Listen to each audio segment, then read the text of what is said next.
So as I was coming out of the house this morning, my crew was lined up on the porch looking at me. And the scruffy little one in the back looked up at me and said, "So Carter, today's the day, isn't it?" I said, "Today's the day, guys. Today's the day."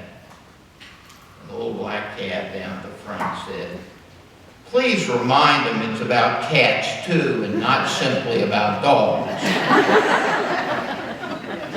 So today's award's about a lot of animals: dogs and cats, pigeons, horses, cows, goats.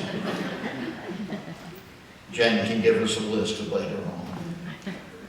So today's second recipient is founder and the CEO of Lucky Dog Animal Rescue. Lucky Dog is a volunteer-based nonprofit which is dedicated to rescuing homeless, neglected, and abandoned animals from euthanasia and finding them permanent homes. As the Chief Executive Officer, this person has overseen all aspects of Lucky Dog's operations in the D.C. metropolitan area and in the state of South Carolina. Before becoming involved in animal welfare, she graduated from Duke University with a baccalaureate degree and with a law degree.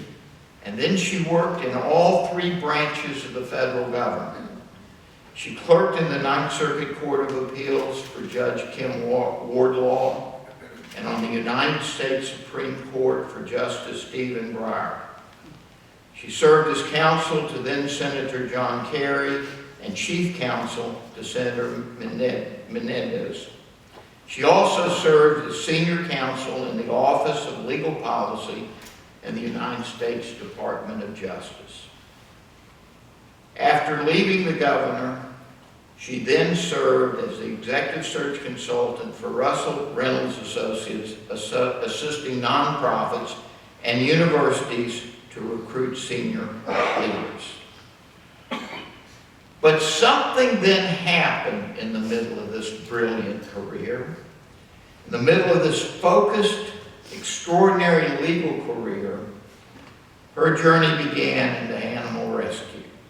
When she adopted her first dog, Sparky, a black lab, in 2005 after she moved to the Washington, D.C. metropolitan area. She adopted Sparky at the suggestion of someone who said, being out with a dog is a great way to meet new people. It turned out to be a great way for this person to find her own passion in life and do what she really wanted to do with the rest of her career. Sparky's adoption took this person into the shelter network, which led to her fostering more and more and more animals. Eventually, she turned her attention to finding a better and more effective way to get more rescue animals into adopted homes, and she created Lucky Dog Animal Rescue. So you see, what started as a desire to simply help animals go from homelessness to good homes has turned into a career that has seen thousands of animals rescued and adopted every single year. Last year, she was one of the recipients of the highly prestigious Washingtonian Award. Ladies and gentlemen, it is my pleasure to present the 2024 Marion Medallion to Mirah Horowitz.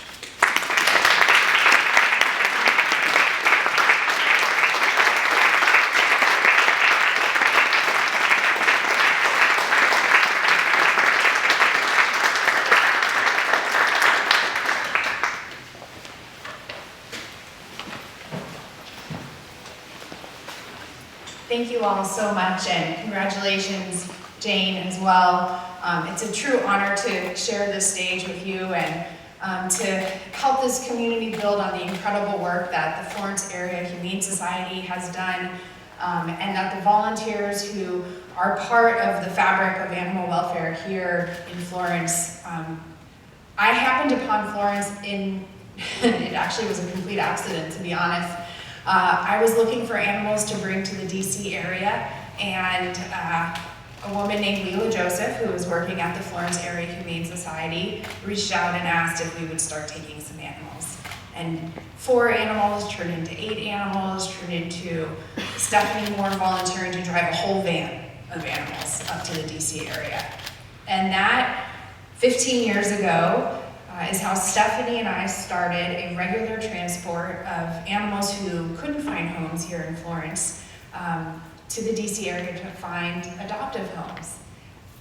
And without any real planning, it snowballed almost out of control to the point where we have been able to bring thousands of dogs and cats from the Florence community to the Washington, DC area and successfully find them adoptive homes. In so doing, Stephanie has been able to build a network of volunteers and a network of fosters. And as we became more and more embedded in this community, as we developed relationships with Marion University, saving hundreds of cats from that campus, it is definitely about the cats as well as the dogs, we decided that we wanted to give something even more substantial to this community. And we purchased a property out on North Williston Road, and 1 year ago, on March 9th, we opened our rescue campus, and we are now providing low-cost spay-neuter to the Florence Area Humane Society, to the county, to Marion, and to members of our community. And as we grow our campus, hopefully starting phase 2 of our construction this year, we will be able to help even more people and even more pets. And with all due respect, Dr. Carter, this award this year is about helping people who help 4-legged animals, but really, what I didn't realize when I started rescue is that we're helping the people too. And the impact on not just the adopters, but on the volunteers that find meeting, the staff that find meeting, even myself where I find meeting, it's really immeasurable. So with every amazing story of a transformation, in fact, my rescue dog is right there. I can tell you when I found her in the shelter, she was afraid to be touched. Now she's my service animal and travels all over the country with me. That transformation for her life is incredible. For my life, it's transformative. And I think every adopted animal out there has impacted probably one person, definitely one person, most likely 5 people if you factor in the volunteers and the fosters and the transporters and the adopters, and maybe 10 to 15 when you factor in the adopters' family, their children, their grandchildren, their parents. It really is truly amazing. And so I'm just grateful that every day I get to go to work, save lives, and work with the most dedicated and amazing staff and volunteers and community members, and that I had the good luck to stumble upon Stephanie Moore and the Florence community, because this is truly becoming my second home. Thank you.